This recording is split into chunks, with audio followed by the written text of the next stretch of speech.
ఇప్పుడు అంటున్నారు ఇది కాదు, ఒక 200 మెకనైజ్డ్ బోట్లు ఇస్తే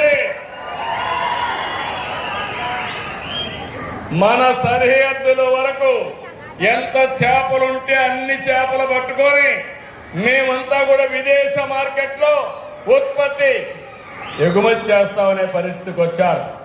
తప్పకుండా 200 మెకనైజ్డ్ బోట్లు శాంక్షన్ చేయడానికి నేను సిద్ధంగా ఉన్నా. అది కూడా సబ్సిడీ 60% ఇస్తాం, మిగిలిన రుణాలు ఇప్పించి మిమ్మల్ని ఆదుకుంటాం. అందుకే మళ్ళీ మళ్ళీ చెప్తున్నా, తీరం మనదే, బోటు మనదే, వేట మనదే. ఇది సిబిఎం మాట.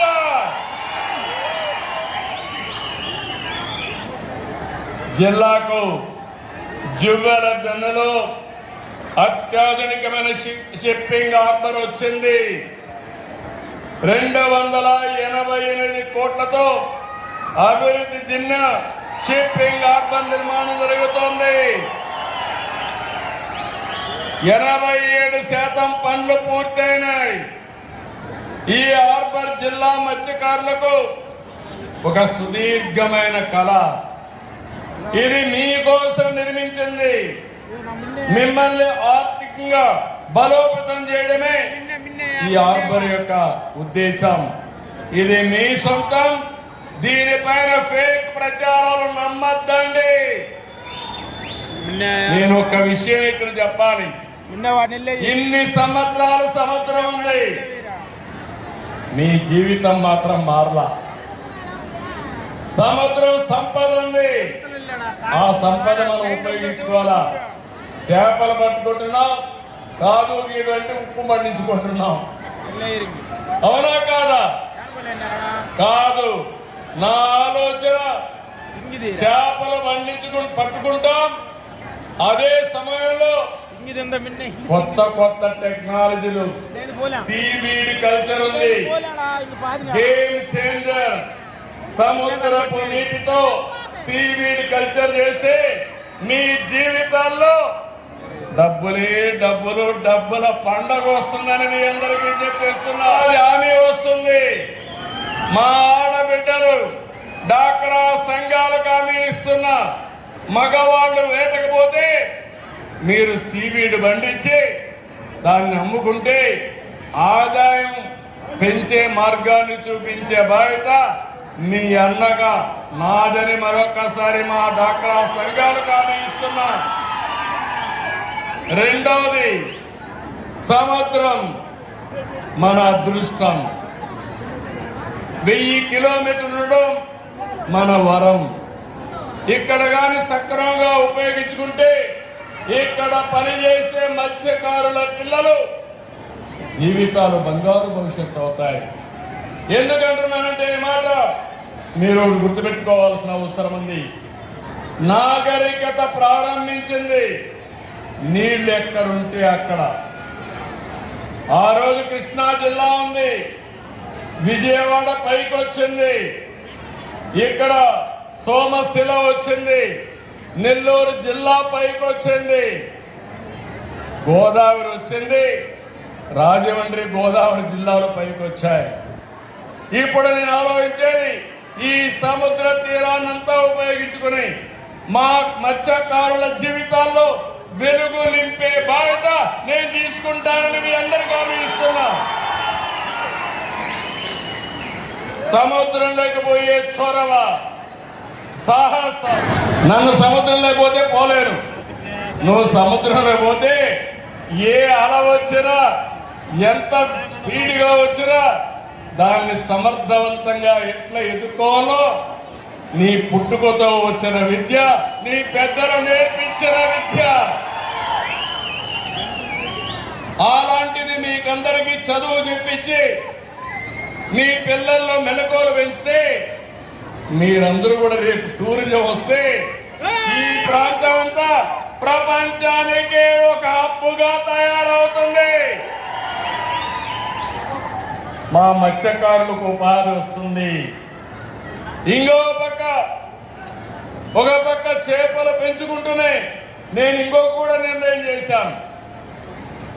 ఈ యొక్క చేపలు మంచి ఆహారం. మళ్ళీ చెప్తున్నా, ప్రపంచం అంతా ఎందుకు కొంటున్నారంటే ఇప్పుడు ఎక్కువగా కార్బోహైడ్రేట్స్ తింటున్నాం.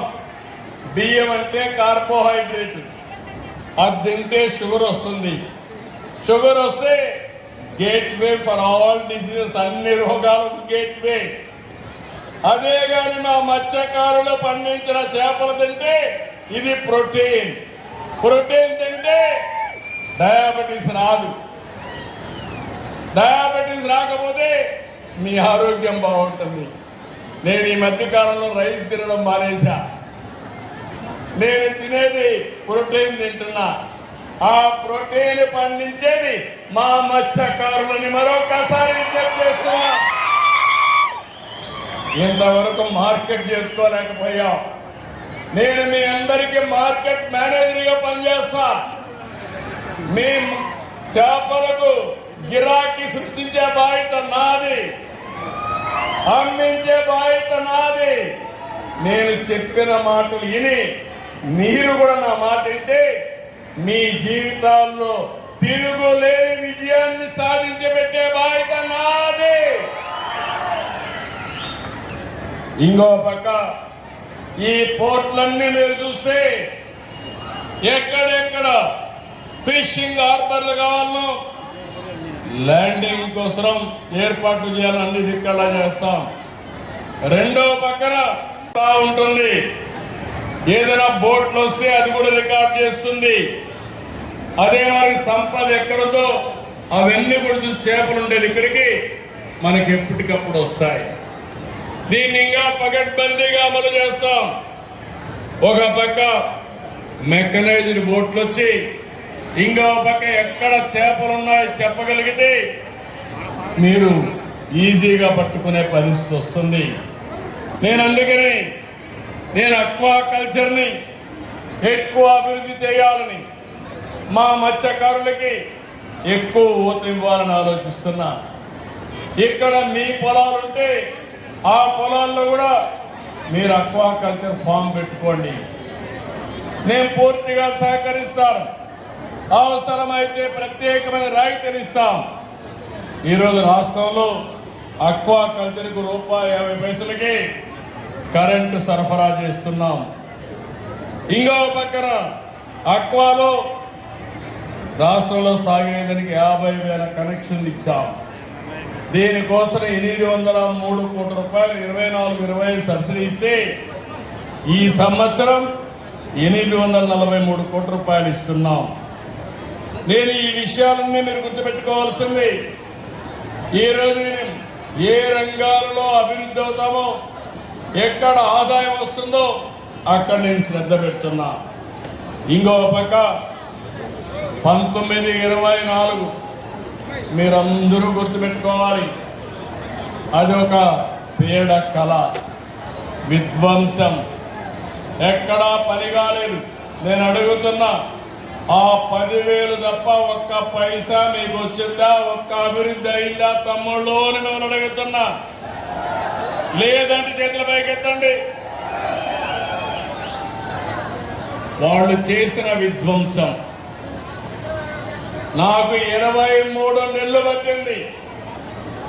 ఆ రోజు నేను, మా మిత్రుడు పవన్ కళ్యాణ్ గారు, కేంద్రంలో నరేంద్ర మోడీ గారు ముగ్గురం ఆలోచించి ఎన్డీఏ ఏర్పాటు చేసుకున్నాం. ఈ రాష్ట్రాన్ని పునర్నిర్మాణం చేస్తా ఉన్నాం. మీ అందరిని ఆదుకుంటానని చెప్పాను. ఆ రోజు మేము చెప్పింది రాష్ట్రంలో సంక్షేమం, అభివృద్ధి, సుపరిపాలన, ఈ 3 సక్రమంగా నిర్వహిస్తామని హామీ ఇచ్చాను. 23 నెలలు 23 లక్షల కోట్ల రూపాయలు పెట్టుబడులు, 24 లక్షల మందికి ఉద్యోగాలు. విశాఖ, అమరావతి, తిరుపతి రీజియన్లుగా రాష్ట్రాన్ని